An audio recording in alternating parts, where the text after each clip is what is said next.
good to go. It's going to be a rough ride. We start a safari adventure right down here in the Ituri Forest. This is where you find the shyest animals of the Harambe Wildlife Reserve.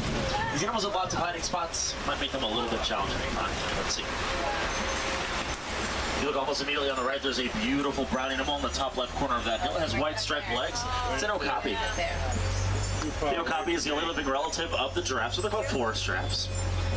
They look a lot different than their cousins because they're in a totally different ecosystem. The males, though, do have ossicones on their heads, just like all giraffes do. That's what alerted scientists to that possible relation.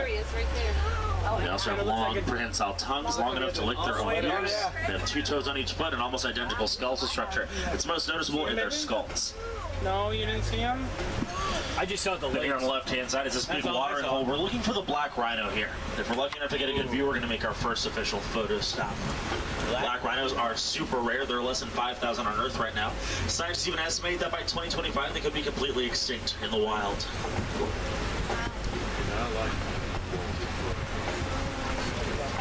Black rhino.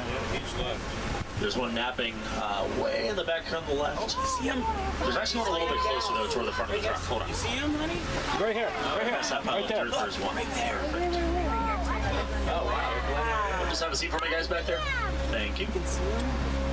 Black rhinos weigh about 3,000 pounds, and they're in the forest. They're surrounded by leaves. That's what they mostly eat. They're browsers. Their top lip is shaped like a beak that helps them to grab leaves. And you notice there was one right next to us. There's also that one that was way in the back corner. They're not near each other. They don't like company. They prefer to be alone. I'm a rhino. Let's see if we can find anything else out here in the forest.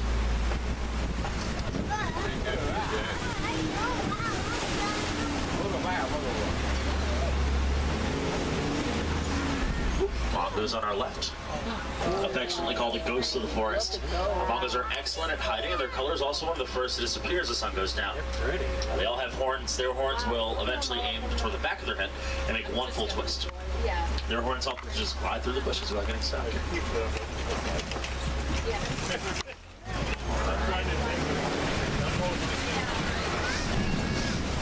Now we're headed down to the Safi River, which is home to Africa's most dangerous animal, the hippo. Hippos claim more human lives every year in Africa than any other African animal.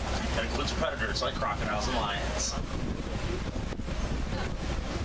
Keep your eyes on the water. They could be anywhere down there. There's one kind of tucked into that corner. You can't see it too well. Let's check on the other side.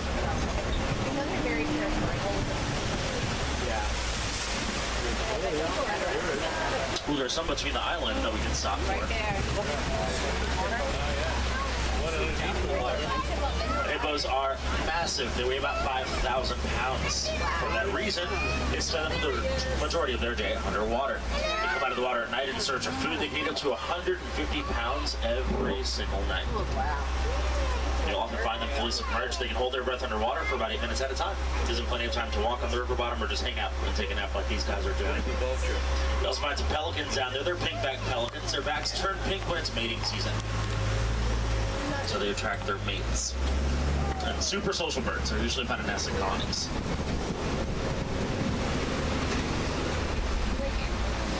We're going to go ahead and cross the Croc Bridge here. It's going to get us a little bit closer to the next ecosystem. As you cross, look at those Nile crocodiles right beneath us. Nile crocodiles are going to be 16 to 20 feet long, so they're about as long as a giraffe is tall. And they're cold-blooded animals. When it's hot out, they hang out with their mouths open. It lets their excess body heat flow so they can cool down. Underwater, they can hold their breath for about 2 hours at a time, much longer than the hippos. During those 2 hours, they won't really move. They just lay there. They're big reptiles. They're pretty good about conserving their energy. Yeah, it's a good steak. We're going to be in the river. We're going to be in the water right now. More nuggets. Alligator jumping out. Now, we're going to be crossing over to the coolest part of the entire reserve. We're about to check out the Serengeti grasslands. The Serengeti grasslands are super recognizable animal and plant life, so we're going to spend a lot of time out here. Here on the right, you'll see the first of many baobab trees on the reserve. Maybum trees are drought-resistant trees. Let them live thousands of years. The inside of that tree is like a sponge, where they store lots of water during the rainy season. That water then has to hold them over until next rainy season. So for about 9 months a year, they can be in survival mode. They only have water in their trunks. They have no leaves, no fruit, no flowers. Just like that. This first turn into the grasslands gives us some pretty awesome views. Mostly of the grasses themselves. But if you look very closely, there are lots of animals scattered around past those yellow flame trees. Including the giraffes, my favorite. It's like the cattle.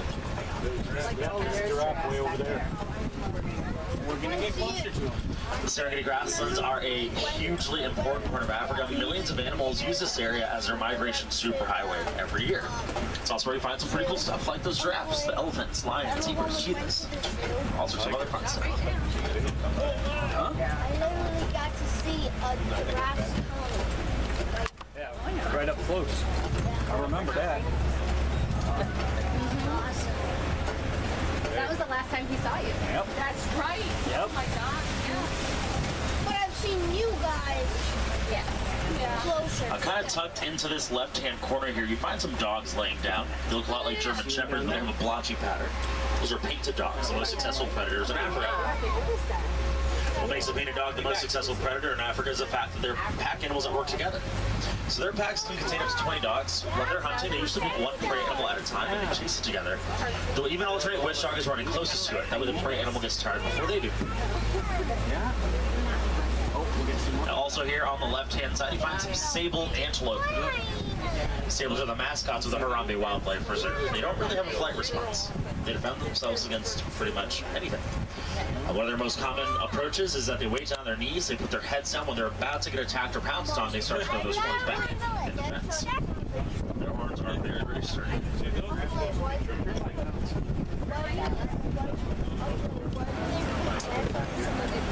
We're on our way to catch up with all those other animals out there, including those giraffes. In the meantime, we are getting to see lots of termite mounds. These big orange things.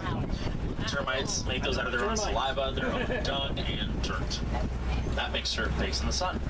After it's done, it's as hard as concrete. The outside of that can be used by several animals, usually as a scratching post.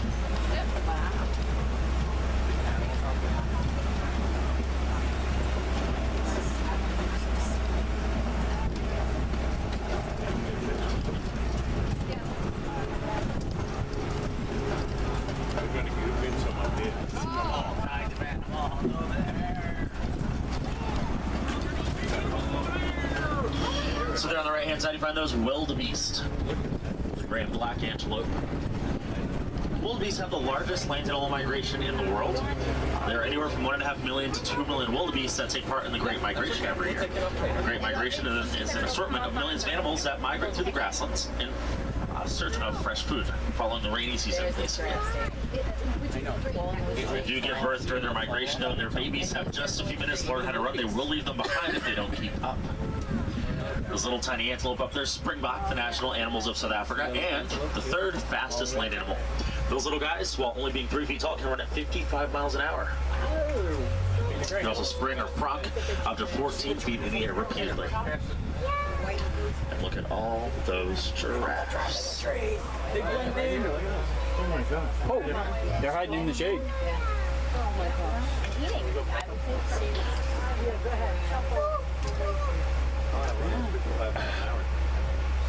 I really hope these pictures are coming.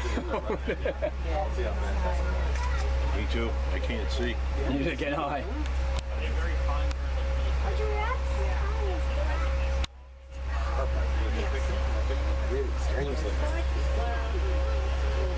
Yeah, this is giraffe. What can you guys see? There's a baby giraffe up there. These giraffes that are on the Harambe Wildlife Reserve, they're all Maasai giraffes. Maasai giraffes are not the tallest, but they're still pretty tall, 16 to 18 feet tall. Their cousin, the Tigla giraffe, has the title of tallest animal in the world. They're 18 to 20 feet tall. Baby giraffes, when they're born, they have to be relatively tall. They're about 6 feet tall, so they can reach mom's udders. And as they're born, they drop about 6 feet to the ground. Giraffes don't like to lay down very much. And they have those ossicones on their heads. They're there from the time they're born. They're flat and they're made out of cartilage at first, and it'll take about a week for them to start taking shape and turning into bone. The males as adults use those to fight for dominance. Females don't really use theirs. They don't really fight very much. Leave it up to the male. Now we're crossing over into elephant country here. We're starting at the outskirts where we find adult males. They're not part of family groups. They live either alone or in bachelor groups. As soon as they become adults, it's around age 13, they get really rambunctious with all those hormones. They get chased away by the females. They can't come back. They're not allowed to. Oh, really quick on the left, guys. Monkeys on those big orange rocks. Those are mandrills, the biggest monkeys in Africa. Males, like the one who has the red and blue backside there, weigh about 100 pounds. Females, like the one in the forefront, weigh about 30 pounds. There's a little baby there, too, right behind her. Aww. You notice those mandrills have very short tails. They're terrestrial monkeys that live on the ground, so they have no use for a tail. But look at this big, handsome guy on the right-hand side. We're seeing a few more elephants here. If you can't get a picture of this one, no worries. But this is the biggest elephant on the reserve. He weighs about 12,000 pounds. Full grown for the males is 14,000 to 16,000 pounds. For the females, 10,000 to 12,000 pounds. Look at that. You learned something, huh? So let's go ahead and see if we can find the family group. They live over at the heart of elephant country, which is just around the corner and just over the bridge.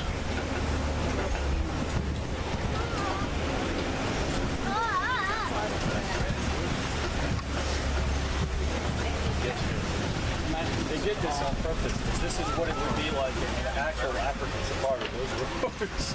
I don't know. I've seen some programs. This is major highways.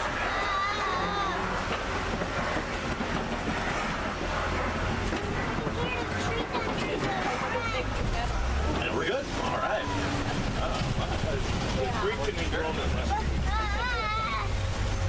I'm looking down at the bridge. I'm thinking they must have did this on purpose to make it wild and So we're entering the heart of elephant country through the right place. There's a whole storyline that There are went tusk through marks, this about footprints all poaching around and us. stuff The that they elephant ended up hopefully somewhere scrapping. sort of close. I Get see a some chance, further look it front, up on actually. YouTube.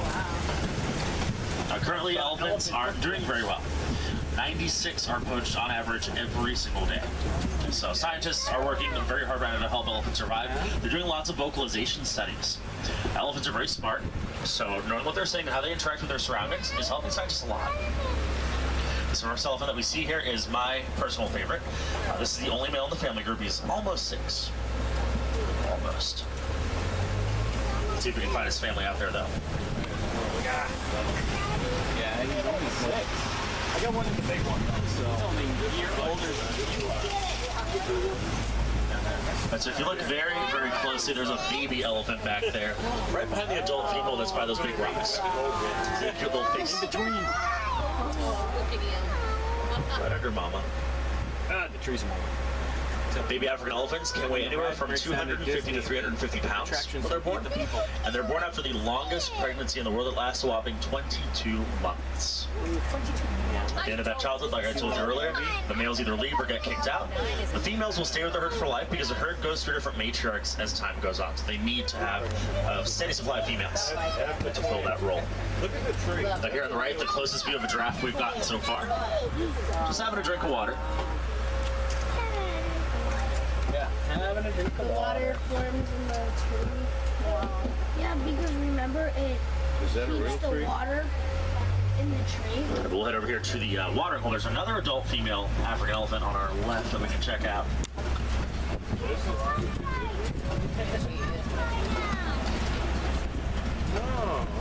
is the way to do it though, because otherwise it's all around. Yeah, this is. Yeah, I like this one. So this beautiful lady here, you see she's missing one of her tusks. A tusk is a tooth without a replacement.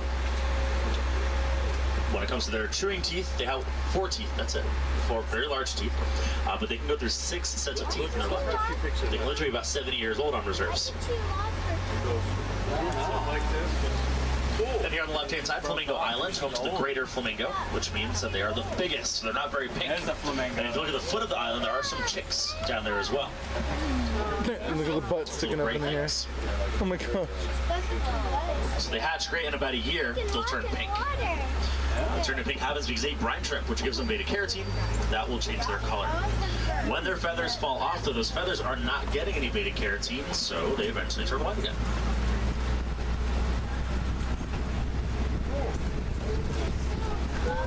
Dip their head underwater to get their food.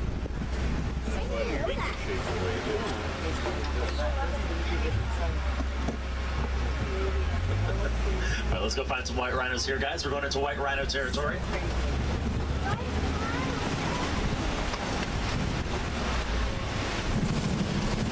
Rhinos of all kinds, both African and Asian, they get poached for their horns, and they have for years.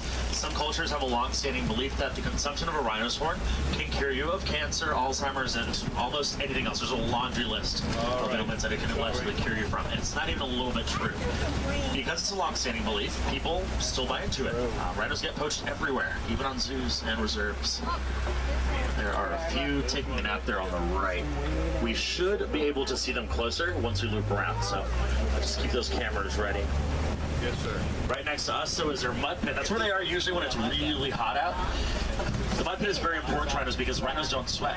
So that's how they cool down, that's how they protect themselves from the sun, and that's how they keep bugs away. Kind of an unexpected use of the mud pit, though. They can communicate through the mud pit. They make their own mud, so that's lots of rhino pee in there. As they roll around, they can register all the other rhinos that have already been in there before them. And if you look very closely here on the hill on the left-hand side, look to the right of that hut, there's a cheetah in the dirt. She's laying down, she's got her head popped up. There's also one in the top right corner above the patchy grass. I can't do it. I can't get a picture. The cheetahs are, of course, the fastest land animals with a top running speed of around 70 miles per hour. They only run out of necessity. And on reserves, as you can imagine, they don't have much necessity. So they take it easy for the most I part. couldn't get a picture. In the wild, though, cheetahs have it better. They're tiny. They get their food stolen from them all the time. But look, there's more right above that little bush. With that last tree.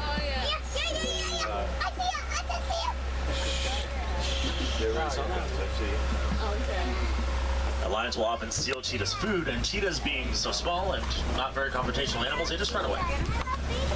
They're scared of cats. The lions usually hang out on these rocks right ahead of us. They do tend to hide for the majority of the day, though, so we'll see if we can spot some. We'll just keep our eyes peeled here. Oh, there's one. Perfect. A male. Oh, that works. Oh, yeah. He's lounging right on the rock, right there. Oh, wow. There's a female just above him, too. So take a look at the lion's eyelids. Notice how those eyelids are almost white? Because they're nocturnal animals, that reflects moonlight. They can see 6 times better at night than they can during the day because of that fur. And the males have their beautiful mane, which keeps growing further and further back as they get older and gets darker as they age, too. The mane works like armor for his throat. That's why he stays behind with the cubs while the females are out doing the hunting.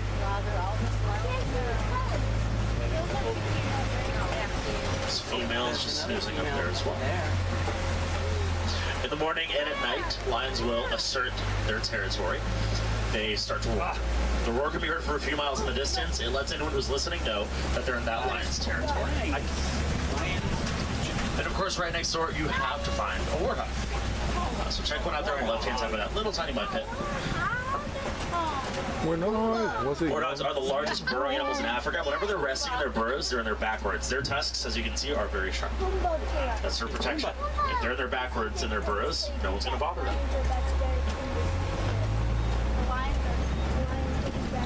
Oh, yep. Oh, look at this. Now here on the right-hand side, you see 2 bontebok in the tall grasses. Bontebok means colorful antelope, and they're related to the wildebeest we saw earlier. At one point, they were extinct in the wild, but now their populations have revitalized, which is awesome. Check out all those rhinos over there on the right as well. The white and the black rhino, being from different ecosystems, are a little bit different. They're surrounded by grass, so they are grazers. They have a big square mouth for that reason. They weigh about 5,000 pounds, so they're huge.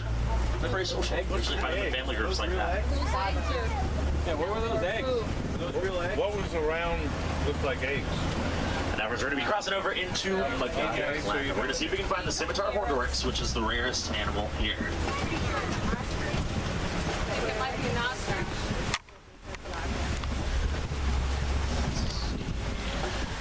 Yeah, ostriches Not are seeing on them the tour. immediately here. So take a look up at the game spotting guide really quick. Look for the scimitar horned oryx. It's white. It's got an orange neck, curved horns, because we may have to look for them in the bushes. So get your nice little reference photo first. And we'll see if we can find them around the corner here. Oh, well, the first thing I see are some yellow-billed storks, so that's not terrible. Yellow-billed storks are carnivorous birds, but they're not very picky about what they eat. They'll eat whatever's around and whatever is small enough, including other birds. But look, one of the oryx is still visible, very much though, on the right-hand side.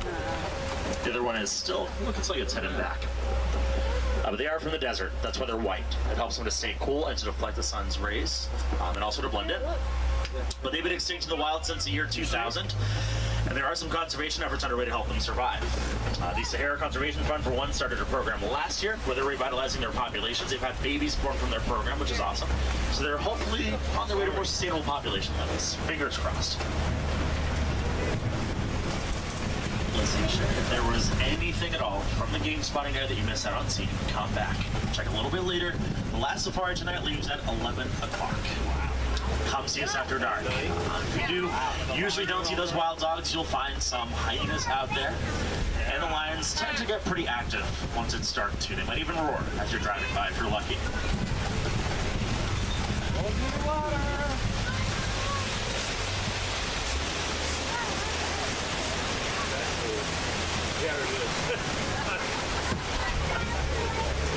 Past the exit gates of the reserve. So we'll head up here to our wardens post. We're just going to breeze by the load and unload docks. We'll go ahead and call the wardens so they know we're on our way back.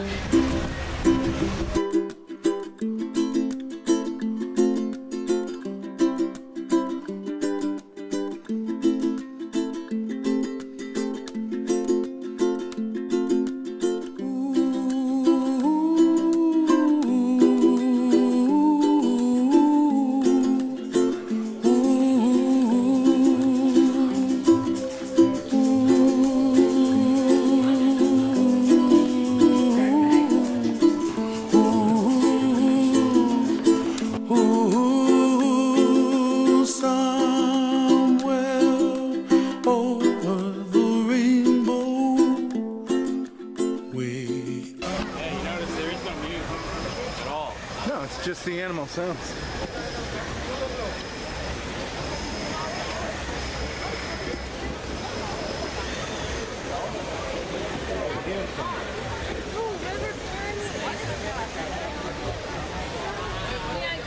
Kira, we're on a different planet now. Really? Yep. Yeah, we're on the planet of Pandora. That was in the commercial. Yeah.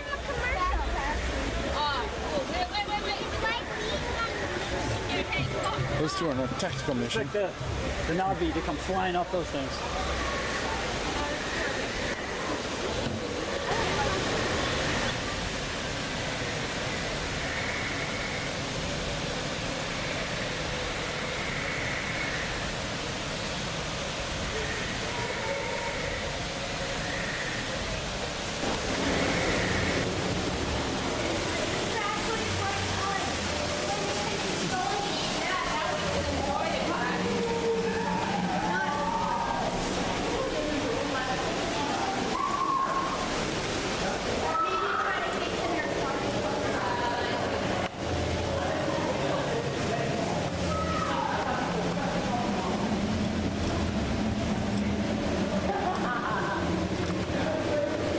As long as you don't cut in line by doing that.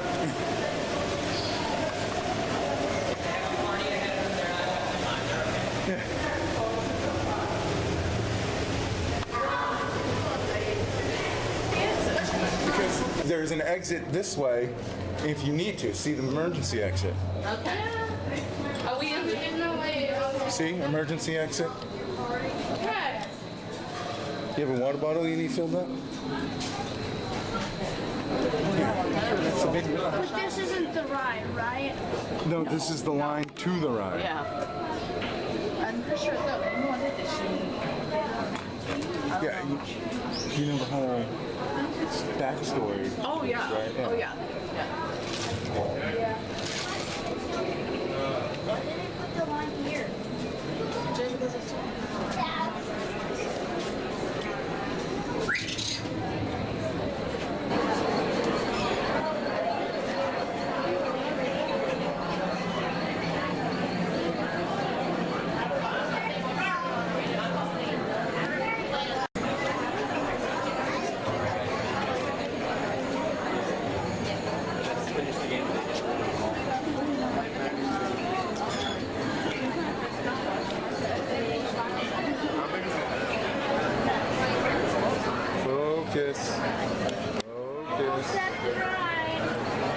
Come on, focus. There we go.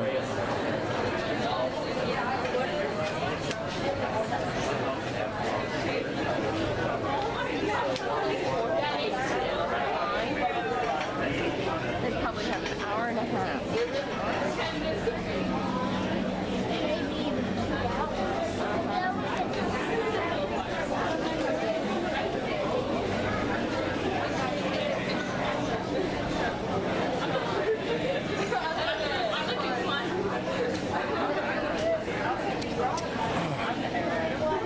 I hate the autofocus on this thing.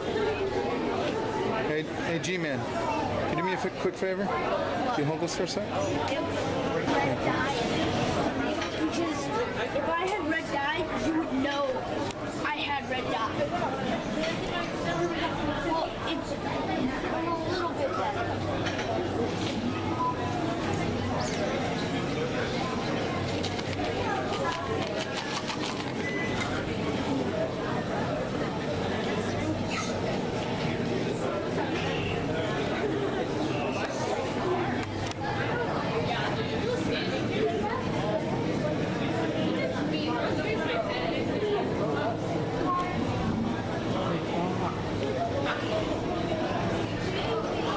Whoa, that's cool, huh? A DNA sample. Magnetic water study. Why is there pennies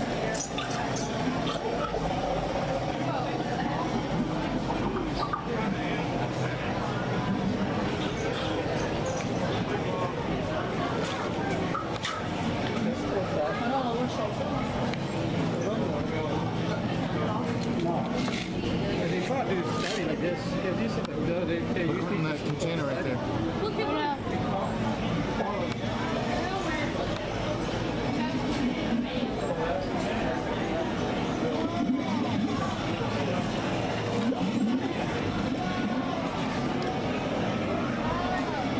That guy's kind of cool.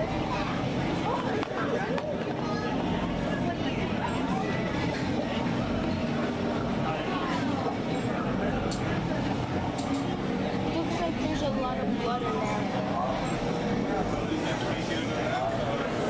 Look at the...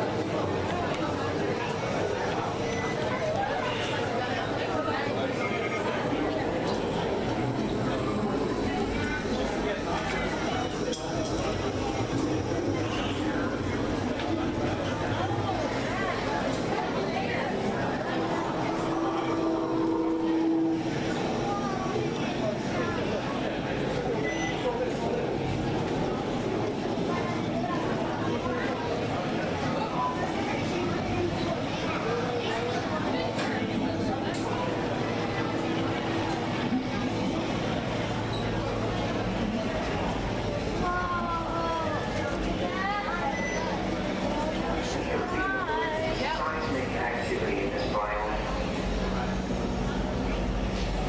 Checking view from drone cam 9, we might be able to see something. Drone cam 9 has been compromised. Requesting replacement. PCI database is identifying them as androids.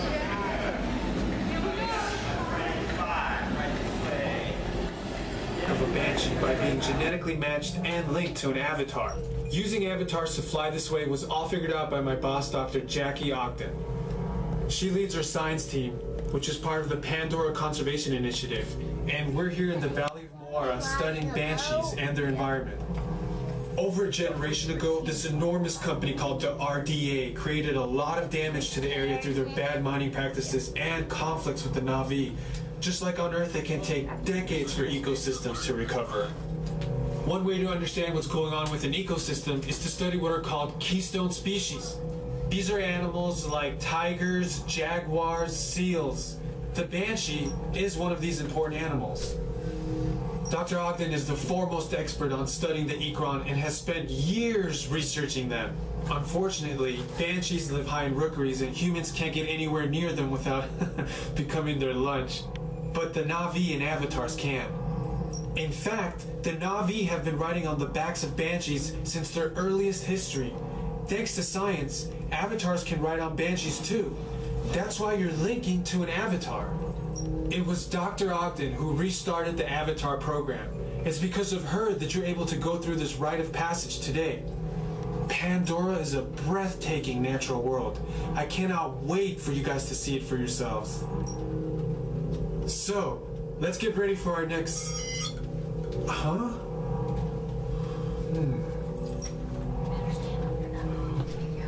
I'll be right back. Put the standby system on, quickly.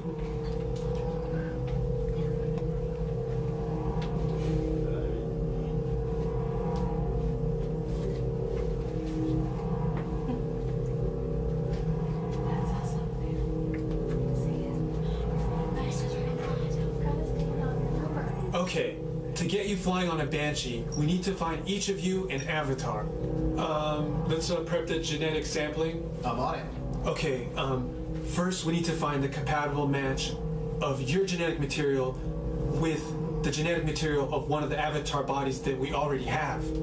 Once we do that, you'll be able to link to that avatar and fly. Help us out and move around a bit.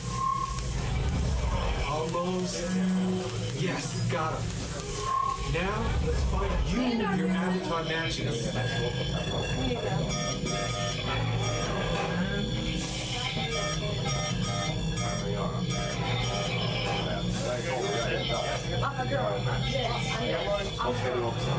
I finally matched. All right, you've all been matched with avatars. Looks like they're ready for you in the next room. When the door opens, please go inside, all the way in, and stand over the same number that you're standing over now. And I'll see you in there. You don't have to wear these just yet. There you go. How about you guys find your number, take your pair of glasses?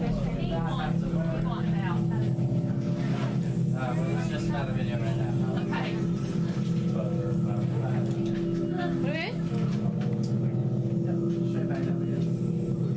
Jeez, you see the reflection? It's down there. Yeah. Do you want to take Max's number 5, Abram? Great, you've all made it. It's important that you can all see me, so move a little if you can't. Abram, come to me. Before we send you to the link chamber, let's watch this piece by Dr. Ogden, who runs the program. Welcome, everyone. I'm Dr. Jackie Ogden from the Pandora Conservation Initiative. You're about to experience a ceremony that's very special to the Na'vi, flying on the back of an ikran, or as we call it, a banshee. To the Na'vi, connecting to an ikran and flying on its back is an incredibly important rite of passage they call Ikni Maya. With permission from the Na'vi and in partnership with Alpha Centauri Expeditions, we can now bring this amazing experience to you. The way you'll be able to fly is by linking to an avatar that's already on the back of an ikran. Let's see how this works. We establish a link using powerful psionic amplification equipment. A human driver is connected to an avatar, which could be physically hundreds of kilometers away. When you follow our technician into the link chamber, you'll see a series of 16 link chairs. Please go to the number that matches the number you're standing on now. First, stow your gear in the storage containers on the back wall. This should include all bags, cameras, and other items, including cell phones.